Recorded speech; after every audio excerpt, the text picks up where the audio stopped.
প্রভাষক মোহাম্মদ বশিরউদ্দিন শুধু একটি নাম নয়, এ যেন এক নির্ভরতার প্রতীক।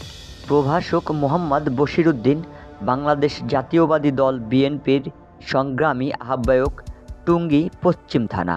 ছাত্র জীবনে করেছেন ছাত্রদল, টঙ্গী থেকে ডাকসুর ছাত্র রাজনীতি রেখেছেন উজ্জীবিত, করেছেন জাতীয়তাবাদী যুবদল। ফ্যাসিস্ট আওয়ামী সরকারের রোষানলে পড়ে জেল, জুলুম, নির্যাতনের শিকার হয়েছেন বারবার। তবুও তিনি আপোস করেন নাই অন্যায়ের সাথে। রাজপথে লড়েছেন লড়াকু সৈনিক হয়ে। সবসময় গরিব, দুঃখী, অসহায়, মেহনতি মানুষের পাশে দাঁড়িয়েছেন। মানুষের বিপদে আপদে সবার আগে ছুটে যান তিনি।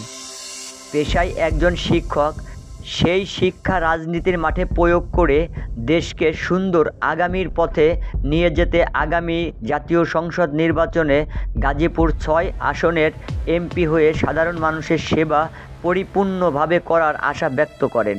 তথ্যচিত্রে কাজী আশরাফুল। আজকের দুর্নীতি।